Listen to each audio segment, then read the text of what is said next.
Welcome to the first episode of How Flutter Works, a 6-part series exploring what happens to the Dart code you write after you release it into the vast depths that are Flutter. Across these episodes, information will range from casually interesting all the way to essential knowledge for every Flutter developer. But know that all of it will be about how Flutter itself works, not how to actually write a Flutter app.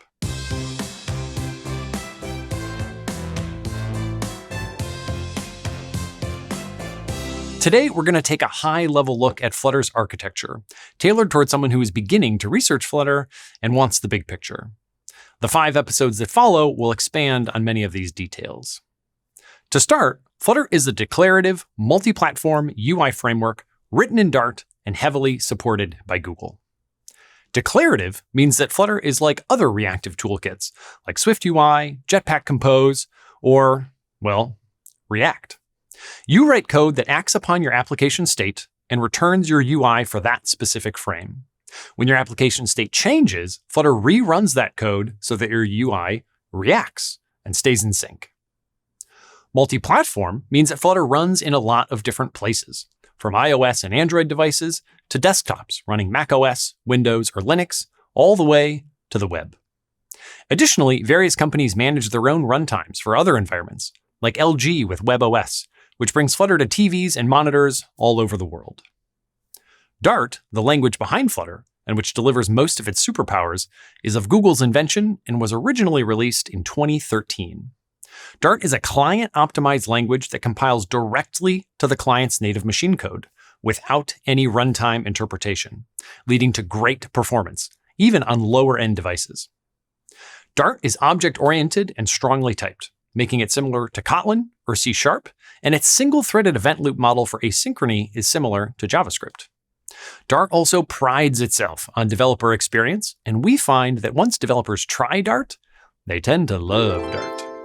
To start using Flutter, you first install it on your development machine, which adds the Flutter tool to your environment path.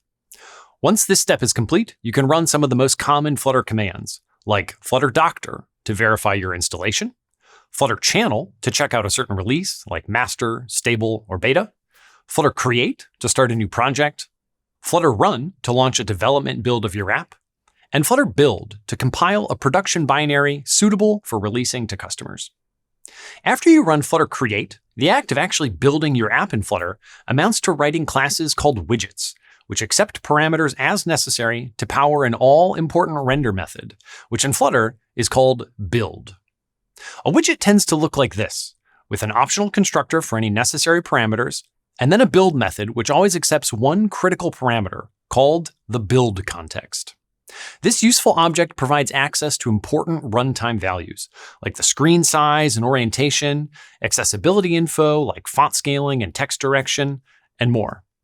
Build methods always return a single widget and should be pure functions, meaning they have no side effects. Flutter developers often make various calculations within a build method to work out what exactly is needed, but in the end, you must return a widget.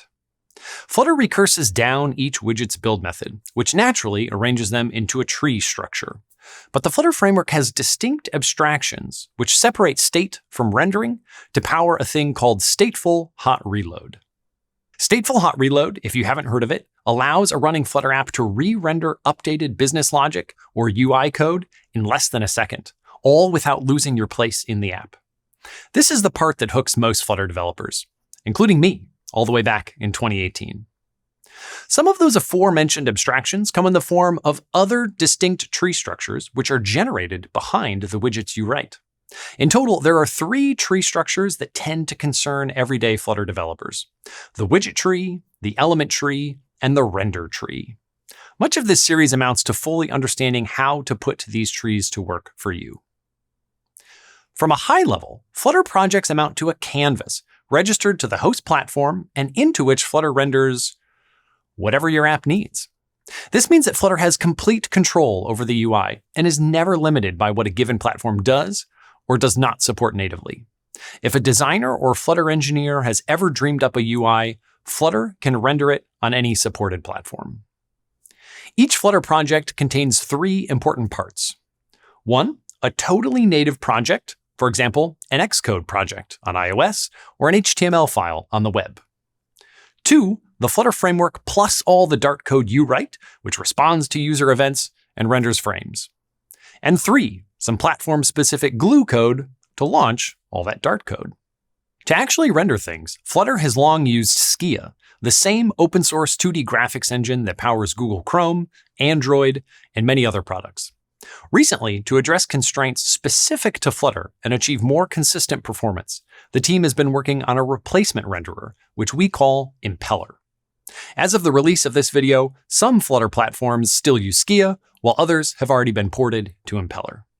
To bring it all together, this diagram is what we call the Flutter layer cake.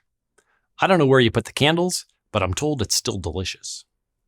You can see a lot of topics that we'll get to in upcoming episodes, including platform-specific embedders, the engine, which handles graphics and communication with the operating system through the embedder, and of course, the Flutter framework itself, written in Dart. In the next episode, we'll begin exploring Flutter's 3 main data structures: the widget tree, element tree, and render tree. See you there!